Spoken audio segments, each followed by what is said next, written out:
Hello again, Vanessa here, continuing to presenting you what is happening at the very first Canada Africa FinTech Summit, and I'm doing it with the help of FinTech Magazine Africa. We're continuing in interviewing some of the panelists that we've had here. We have heard about all the banking solutions that are available, but with me today is David Adeleke. How are you doing, David? Very great. Thank you very much for having me here. Phenomenal. Thank you again for joining us. David is the founder of Z Africa, which is an open banking. So we're going to go over how it came about creating that startup and everything behind it. So let's start by a quick intro. Can you introduce yourself and tell us what brought you to this groundbreaking event today? Okay, so thank you very much once again. So my name is David Adeleke. I'm a two-time founder. So what brought me to this event, right? I was invited to speak, so I just finished my session on quite long, right?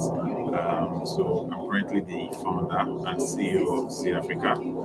Z Africa is a fintech company wherein we leverage open banking, AI, and whatnot, right? In a mission to close the $360 billion credit gap in Africa first, and also the 1.6 billion globally. Phenomenal. So, is that what led you to found this company? What was the need, the vision behind you deciding to create Z Africa? Okay, so I ran a microfinance bank, more of a micro lending and micro savings company before, with very good numbers that we picked with over six different locations in across Nigeria. Then when we wanted to scale up, right, shortly before COVID, one of the limiting factor for us was there is no access to credible infrastructure, especially when it comes to data circulation. So let's call them, for example, bad actors that they default in loan defaulters, right? There is no sufficient system to capture them, first of all, before I mean leaving them in the right act. That's one. Then two also. There is a lot of financial exclusion in Africa as we speak right now.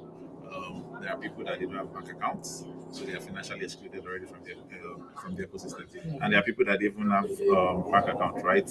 But they don't have financial data, or their data is not even encompassed right into the ecosystem, so they are invisible to the banks, to the credit company. So this is another very huge market for us, right? So rather than scaling up, I decided to okay, let me build infrastructure to enable credit, to enable lending, to enable KYC, fraud, and right now we are even building a cross-border global financial identity platform.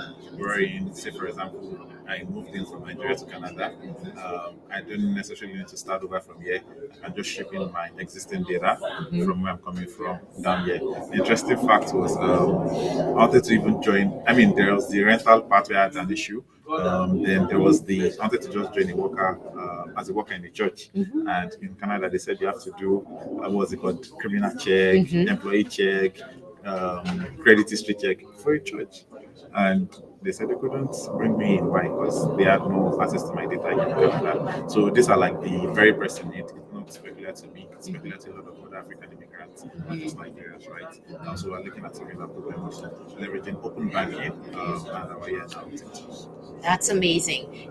For some of our auditors here, can you please explain what open banking is about? Okay, interesting. So open banking, it's more of a, for lack of a better word, a framework, or it's a practice. Yeah, I think it's more of a practice wherein through APIs, data can be shared from point A, majorly the financial part, right, to point B. That's like end users or people that consumes those data. So it's all about sharing data. So, say for example, you have a bank account, you're transacting in that bank, you've done your KYC there, you want to open another account with another bank. You don't necessarily need to fill all the whole form. Your data could just be transferred from where it is in the first place to another place. Say you want to take credit, right, in another bank, right? They can still make use of your existing credit score, your existing credit transaction data. So that practice of sharing data from one place to another, it's like that's the bedrock of open banking. Yes, the principle of open banking. Thank you so much. Now, when it comes to compliance, you were talking about sharing data. what are the elements of compliance that open banking must follow? Okay, yeah, thank you. So, let me start with Nigeria, right?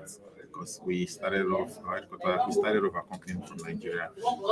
We had a framework, I think, 3 to 5 years ago. But interestingly, now this month of August, we should be going live fully by the regulatory body, that's CBN and NIMS, right, on open banking in Nigeria. So, what are the? I'll just talk about maybe 2 or 3 main points that has to do with the regulatory part. So, first is user consent. So, it's the data for the users.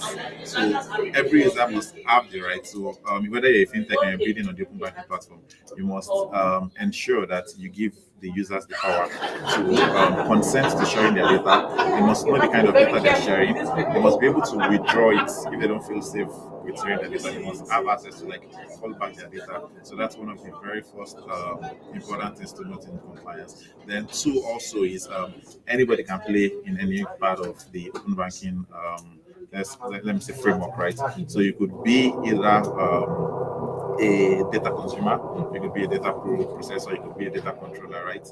So each of them has their license category where you can get. So basically, they've done that also to like make the ecosystem friendly and safe. Then also has to do with, I mean, if you're now going global, right, you have to like take care of the GDP R. That's if you're going for based on the regulation. And for Nigeria, we have the NDDC. So there are lots and lot of guidelines that one has to follow. Like time would avail me to like talk about all that. Then also on the security part, because it's data and data is value, data is money, data is everything, right? And in the agent of AI, so we see lots and a rapid growth of open banking right now because AI grows on data. Yeah. So that being said, you have to ensure your security is top notch, right? So okay, let me just put it there. Oh, phenomenal, phenomenal. So you are in Toronto today. Is Z Africa trying to cross the bridge and coming to Canada? If so, what are the kind of regulatory expectations that you will have for open banking with Canada? Okay, so interestingly, we've incorporated already in Ontario as we speak right now. So, Congratulations. so we are live already now in Canada. We interestingly, yeah, we got like 2 weeks ago. So Look at that. Welcome. yeah, and we'll be planning our third year. So we're making rounds, media rounds, right? And also our expansion. So we are our expansion into Canada we incorporated, right? So and one of the, like I said earlier, one of the unique features about bringing here is the cross-border data infrastructure, such that we can ship in your data to enumerate for your identity data, your credit score, your credit history, and property. Is in Canada, but not just in Canada, it's in the American market. Never need to expand into North America and other states. Phenomenal. Thank you so much for sharing it with us. This was very, very insightful.